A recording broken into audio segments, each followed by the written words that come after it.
모든 의심이 다 나쁜 것이 아닙니다. 우리나라 속담에 돌다리도 두드려 보고 건너가라 라는 것이 있죠.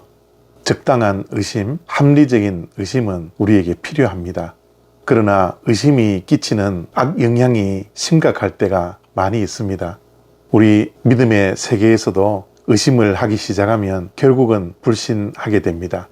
그리고 인간관계에 있어서도 관계가 깨어지는 이유 가운데 하나가 상대방을 의심하는 것입니다.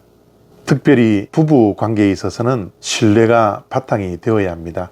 그런데 서로 신뢰하지 못하고 의심하고 의처증과 의부증이 있을 때 그 부부의 관계는 결국은 깨어지고 내 자신도 파괴되고 마는 것입니다. 민수기 5장 14절과 15절 말씀입니다.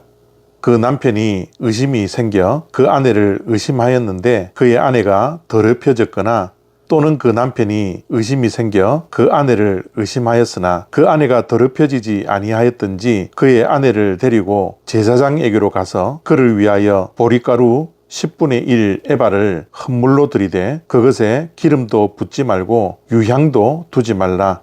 이는 의심의 소재요 죄악을 기억나게 하는 기억의 소재라. 아멘. 오늘 본문의 말씀은 의심의 소재에 관한 말씀입니다.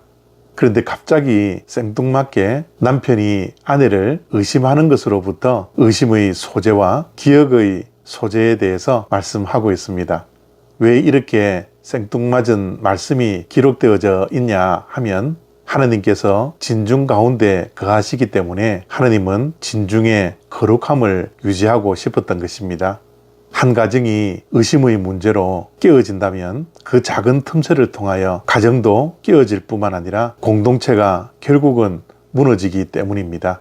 그래서 가정이 의심의 문제로 깨어지지 않기 위해서 의심의 소재를 제사장에게 가서 드리라고 말씀하고 있는 것이죠. 한 남편이 아내를 의심하는 것에는 두 가지의 가능성이 있습니다.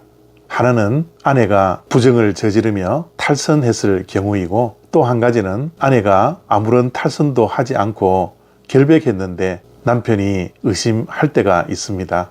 그럴 때 제사장에게 가서 의심의 소재를 통하여 그 의심을 풀 것을 하나님께서는 말씀하고 계십니다.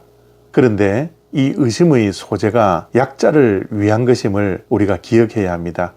하나님은 늘 약자 편에 있고 억울한 자의 편에 서 계십니다. 지금 이스라엘 백성들은 가부장 시대에 살고 있었습니다. 여성은 약자였습니다.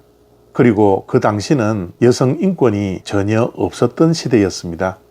아내가 남편의 신의를 깨버리고 탈선했다면 당연히 아내의 몸과 마음이 더럽혀졌기 때문에 벌을 받고 그에 상응하는 대가를 지불해야 하지만 아무런 이유도 없이 남편의 의심을 받는 아내가 있다면 그 억울함을 누가 풀어줄 수 있었겠습니까?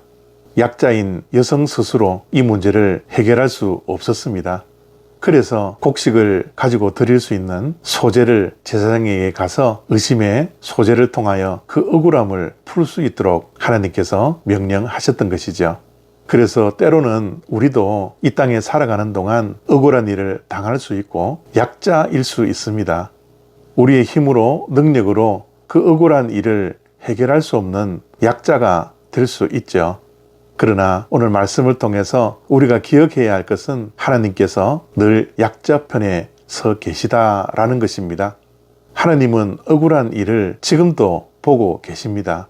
그 억울한 일을 당할 때 약자가 되어 있을 때 오늘 말씀을 기억하여 하나님 앞에 나갈 수 있는 저와 여러분들이 되었으면 좋겠습니다.